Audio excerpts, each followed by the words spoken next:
Hi hello welcome to the paper cooking ചാനലിലേക്ക് എല്ലാവർക്കും സ്വാഗതം. ഇന്ന് ഞാൻ വന്നിട്ടുള്ളത് ഇച്ചിരി എന്താ പറയുക സ്പൈസി ആയിട്ടുള്ള ഒരു മുട്ട റോസ്റ്റ് എങ്ങനെ ചെയ്യാമെന്നോ നമുക്കൊന്ന് നോക്കിയാലോ. മുട്ട റോസ്റ്റ് എല്ലാവരും ചെയ്യുന്ന ഒരു സംഭവം തന്നെയാണ് അല്ലേ. മിക്ക വീടുകളിലും മുട്ട റോസ്റ്റ് കാണും, മുട്ടക്കറി കാണും. അപ്പോൾ ഇത് രണ്ടും രണ്ടാണ്. മുട്ടക്കറിയല്ല, മുട്ട റോസ്റ്റ്. മുട്ട റോസ്റ്റ് ആകുമ്പോൾ അത് ഗ്രേവിയിൽ പൊതിഞ്ഞിരിക്കണം. മുട്ടക്കറി ആകുമ്പോൾ ഒരു ലേശം ചാറ കാണത്തുള്ളൂ. അപ്പോൾ അങ്ങനെ മുട്ട നമ്മൾ മപ്പാസ് വയ്ക്കാറുണ്ട്. അപ്പോൾ അങ്ങനെ പല രീതിയിൽ മുട്ട ചെയ്യാറുണ്ട്. നമുക്ക് ഈ മുട്ട റോസ്റ്റ് ഒന്ന് ചെയ്ത് നോക്കാം. എങ്ങനെയാ, എന്തൊക്കെ സാധനങ്ങളാണ്. ഒരുപാട് സാധനമൊന്നും ഇല്ല, ആവശ്യമില്ല. എന്നാൽ കുറച്ച് സാധനങ്ങൾ വേണമെന്നാണ്. അപ്പോൾ നമ്മൾ ചെയ്യുന്ന വിധം അനുസരിച്ച് ഞാൻ കാണിച്ചു തരാം. ഓക്കെ, നമുക്ക് പോകാം വീഡിയോയിലേക്ക്. ഞാനിവിടെ 4 മുട്ട എടുത്തിട്ടുണ്ട്.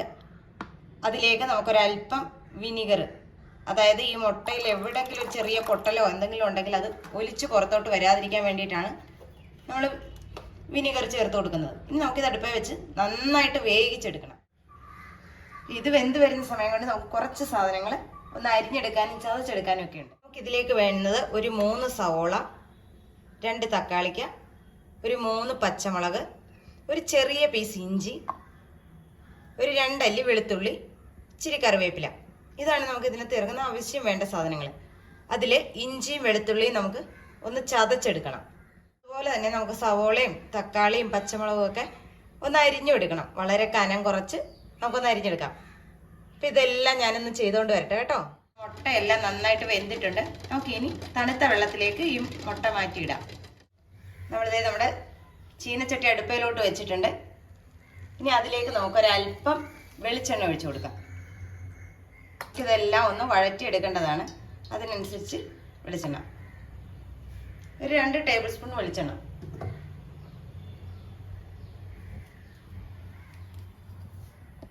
ഈ സമയം കൊണ്ട് ഞാൻ സവോളയൊക്കെ അരിഞ്ഞു വെച്ചിട്ടുണ്ട്.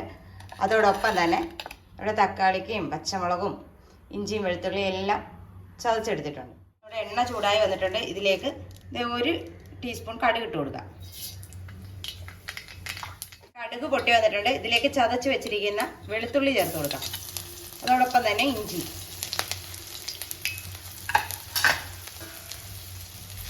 നമ്മുടെ എണ്ണയിൽ ഇതൊന്ന് മൂത്ത് വരണം. ഇഞ്ചിയും വെളുത്തുള്ളിയൊക്കെ മൂത്തിട്ടുണ്ട്. ഈ സമയം നമുക്ക് സവോള ചേർത്ത് കൊടുക്കാം. നമ്മുടെ സവോള ചേർക്കുന്നതിനോടൊപ്പം തന്നെ നമുക്ക് നമ്മൾ അരിഞ്ഞു വെച്ചിട്ടുള്ള പച്ചമുളകും കൂടെ നമുക്ക് ഇതിലേക്ക് ഇട്ട് കൊടുക്കാം. ഇത് നന്നായിട്ടൊന്ന് വഴണ്ട് വരണം. നമ്മുടെ സവോള വഴണ്ട് വരാൻ വേണ്ടി നമ്മൾ സാധാരണ ചേർക്കുന്ന പൊടിക്കൈ തന്നെ ഒരല്പം ഉപ്പ് ചേർത്ത് കൊടുക്കുക. ഉപ്പ് അങ്ങോട്ട് ചെല്ലുമ്പോൾ നമ്മുടെ സവോള നന്നായിട്ടൊന്ന് മയങ്ങി വരും. സവോള മയങ്ങി വരാൻ ഇരിക്കുന്ന സമയം കൊണ്ട് നമ്മുടെ വേപ്പില ആരും മറന്നു പോരുത്. വേപ്പിലയും കൂടെ ചേർത്ത് കൊടുക്കണം. നമ്മുടെ സവോളയൊക്കെ പാകത്തിന് വഴണ്ട് വന്നിട്ടുണ്ട്. ഇതിലേക്ക് നമുക്കിനി പൊടികൾ ചേർത്ത് കൊടുക്കാം.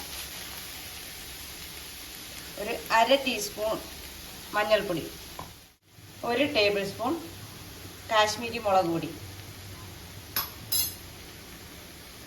1 ടീസ്പൂൺ മല്ലിപ്പൊടി. ഇതിൻ്റെ എല്ലാം പച്ച മണമൊന്ന് നമുക്ക് മാറ്റിയെടുക്കണം. അതുവരെ നമുക്കൊന്ന് ഇളക്കി കൊടുക്കാം. പൊടികളുടെ എല്ലാം പച്ച മണം മാറിയിട്ടുണ്ട്. നമുക്കിതിലേക്ക് നമ്മുടെ തക്കാളിക്ക് ചേർത്ത് കൊടുക്കാം. നമ്മുടെ തക്കാളി വെന്ത് ഒന്ന് ഉടഞ്ഞ പരുവാകുമ്പോഴത്തേക്ക് നമുക്ക് അതിലേക്ക് ഒരു 1/4 ഗ്ലാസ് വെള്ളം ചേർത്ത് കൊടുക്കാം. അതായത് ഇതെല്ലാം കൂടെ ഒന്ന് മിക്സ് ആകാൻ വേണ്ടി മാത്രം. അത് ചൂടുവെള്ളം തന്നെ ചേർത്ത് കൊടുക്കണം. എന്നാലേ ആ കറി നന്നാവത്തുള്ളൂ. ഇതിലേക്ക് നമുക്ക് 1 ടീസ്പൂൺ പെരിഞ്ജീരകപ്പൊടി, അതുപോലെ തന്നെ 1 ടീസ്പൂൺ കുരുമുളക് പൊടി നമുക്ക് നന്നായിട്ടൊന്ന് മിക്സ് ചെയ്യാം. ഇതിനകത്ത് നമ്മൾ ആവശ്യമില്ലാത്ത മസാല കൂട്ടൊന്നും ചേർക്കുന്നില്ല. മുട്ടയൊക്കെ ഇവിടെ പുഴുങ്ങി റെഡിയാക്കി എടുത്തിട്ടുണ്ട്. ഇനി ഇത് ചെറുതായിട്ടൊന്ന് വരഞ്ഞു കൊടുക്കുക. ഒരുപാട് ആഴത്തിൽ വരേണ്ട, ചിലപ്പോൾ വിട്ടുപോകും.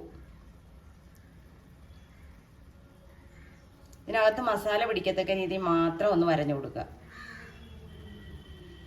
ഇനി നമുക്ക് എല്ലാ മുട്ടയും ഒന്ന് വരഞ്ഞെടുക്കാം.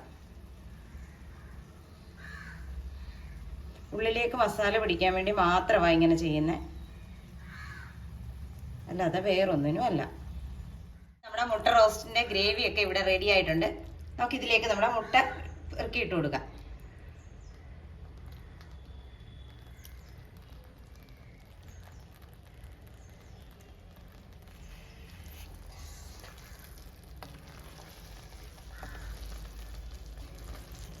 മുട്ടയിലേക്ക് ഇനി ഒന്ന് അരപ്പൊക്കെ പിടിച്ച് ഒന്ന് സെറ്റാകട്ടെ. കണ്ടോ, ഇതിന് ചാറെന്ന് പറയുന്നൊരു സംഭവമേ ഇല്ല. എല്ലാം നന്നായിട്ട് നമ്മുടെ മുട്ടയിൽ ഇങ്ങനെ പെരണ്ടിരിക്കുക. നമ്മുടെ അടിപൊളി മുട്ട റോസ്റ്റ് ഇവിടെ തയ്യാറായിട്ടുണ്ട്. അപ്പോൾ എല്ലാവരും ഇതൊന്ന് ചെയ്ത് നോക്കുക. വീഡിയോ ഇഷ്ടമായാൽ ലൈക്ക് ചെയ്യാനും ഷെയർ ചെയ്യാനും കമൻറ്റ് ചെയ്യാനും മറന്നു പോകരുത്. നമുക്ക് നല്ലൊരു വീഡിയോ ആയിട്ട് വീണ്ടും കാണാം.